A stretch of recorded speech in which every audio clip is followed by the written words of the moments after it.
Good morning, it is I, Raphael, and welcome to the inaugural episode of Clairvoyance, where we take a look at fantasy players and teams that you can pick to win Mad Bank. This week we take a look at EU LCS Week 5, where some rivalries will develop and some chicken shit games may occur. As always, I will recommend Alpha Draft if you want a larger cash reward for winning, and Vulcan if you want a higher percentage chance to win in the first place. If you take a look in the top right corner, you'll see the key, which we'll use to indicate the quality of our games. A chicken game, which is a type of game where both teams can't really close properly and hence kill each other a lot, is indicated by an egg. A really one-sided game is represented by the seal. And lastly, an actual good game between two actual good teams is represented by the Dota logo, where, legend has it, these games can actually occur. On day one, the first match is Unicorns of Love vs H2K, which is of course represented by the Dota symbol because both teams are looking strong, though I would say that due to the fact that Unicorns of Love lost their jungler, H2K certainly has an edge in this matchup.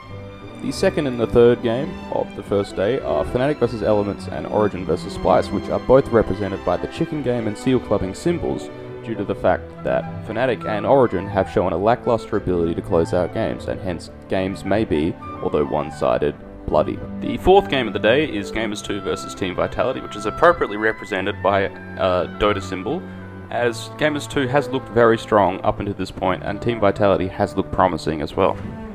The last game of the day is an absolute jackpot if you're a chicken farmer such as I, as Rocket and Giants have both had their problems and are in the last two places in the league. On day 2, Origin plays Elements, and this will be very similar to their matchup versus Splice in that it is a one-sided game but could also be a chicken game. The second matchup of the day is Rocket vs Splice, which if you're a good old Aussie farmer like I am, it should just be an absolutely fantastic fantasy points match. Definitely pick some players from that one. In the third matchup of day 2, Unicorns of Love looks to give Giants a massive horn, as this is an incredibly one-sided game and is definitely the definition of seal clubbing. The last two matches of day 2 are both close games, although with the edge given to Gamers2 and H2K, respectively. So after taking a look at the schedule of matches, there appears to be 4 from each category of quality of games, so I think there are 3 viable strategies from this week. The clubbing seal strategy, which is where you pick high percentage wins, the chicken coop strategy, where you picked a 50-50 between low-ranked teams, or a close games category, where you pick the winner of a 50-50 high-ranked team game. If we take a look at the first method, oh my god, what is that game? Oh yeah, that's Club Penguin for the DS, the worst game ever made. Anyway, if we take a look at the first day, I would recommend taking players from Fnatic and Origin. From Fnatic, you probably want to take Gumsu, Spirit, and Featherven, as their bot lane has looked weak recently. There's also rumours that they're bringing in new support this weekend, so it's certainly risky to pick their bot lane.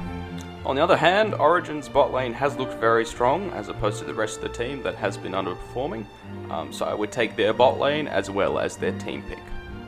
On day 2, I would take the same picks from Origin, although you could diversify your fantasy roster just so if Soaz or another player performs well, you can get fantasy points from them. Then I would take 3 players from Unicorns of Love, Steelback, Vizichachi and Fox, as all 3 of these players have put up good fantasy performances and they are playing against the bottom team in the league, the Giants.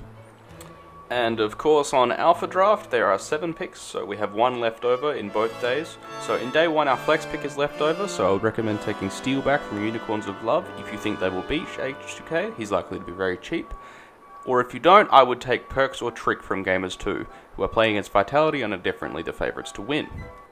In day 2 we have our jungle pick left over, so I recommend taking Airwax from Rockat, who is likely to put up a good fantasy performance, or Yankos from H2K, who is extremely likely to put up a good fantasy performance.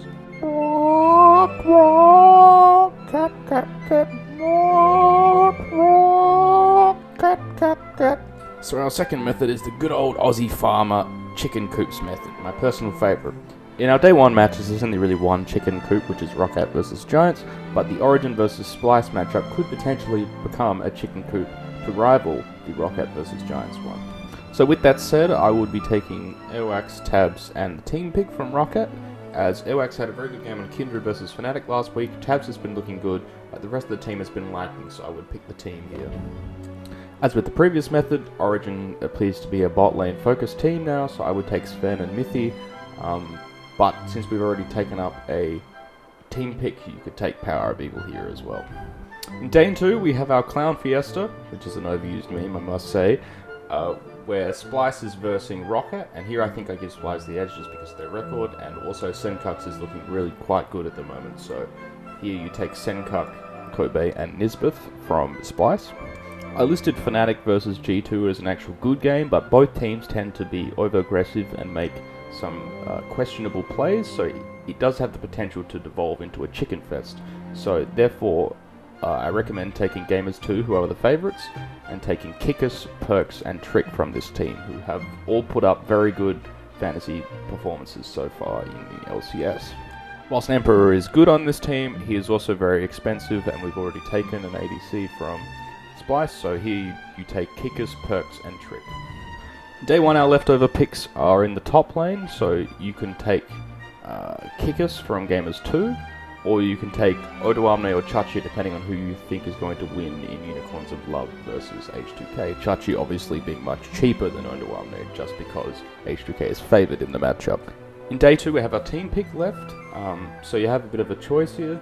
With Unicorns of Love, they're playing against Giants, so they're likely to get about 10 turrets and 2 dragons, which is 14 points, whereas H2K, if they win over Vitality, it's likely to be in a longer game, they're likely to get more dragons and potentially a Baron. And in our last method, which is the close games method, which I think is really risky and potentially disastrous, so this is definitely not my personal favourite.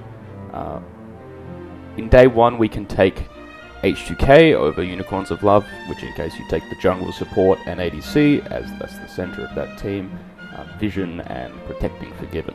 The other selection of picks we take is from Gamers 2 in their matchup versus Vitality, and we take Kickers, Tricks, and Perks again. You could take Emperor, but that would mean you would need to change Forgiven out, as even though you could put Emperor as the flex, he's likely too expensive in combination for Forgiven to field the team.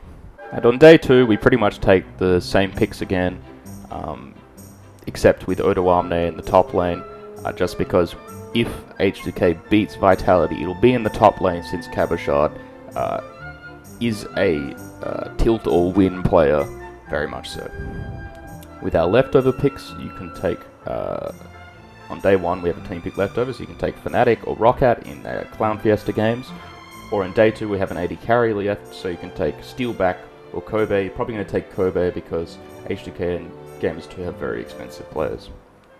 So after seeing and creating the picks for all three of these methods, I really think that Chicken Coop is the way to go this week. So on Day 1, taking Vizichachi, Airwax, Power of Evil, Sven, Mithy, and Roccat. On a Day 2, Kickers, Trick, Perks, Kobe, Nisbeth, and Unicorns of Love. I will say that generally this meta is a low kill meta. There are certainly some exceptions with Rox Tigers, but certainly in the EU LCS with H2K, the top teams seem to be playing a more macro game with fewer kills.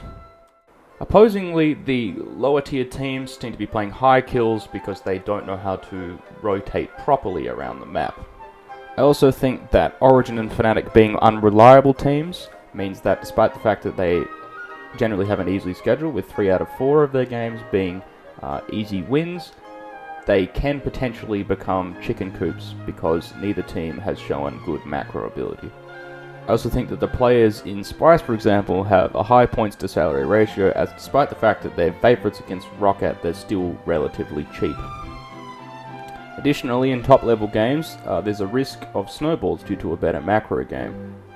As we've seen with H2K in the past, despite their players having really high salaries, they often don't score that many fantasy points, with the exception of last week, due to the fact that they close out games easily. Finally, especially in the case of Splice versus Roccat, the losing team might still get good fantasy points just because both teams struggle at closing out the game, and may throw a Baron. If we've learnt anything from NALCS last week, where TSM versus Renegades was the fantasy matchup of probably the last 5 weeks, as Doublelift earned 58 fantasy points, chicken coops are definitely the best way to earn points in fantasy right now. And yes, I know that's a turkey. That's a joke. You suck. So with my recommendation for choosing the chicken coop this week, remember the quote from Thorin's Twitter, which says that one who gives another a thumbs up and a subscription will always be rewarded for their generosity. So give this video a like and a subscription if you can. It really would help me out. And I'd really do welcome intelligent feedback and criticism, but this means comment on Reddit, not YouTube.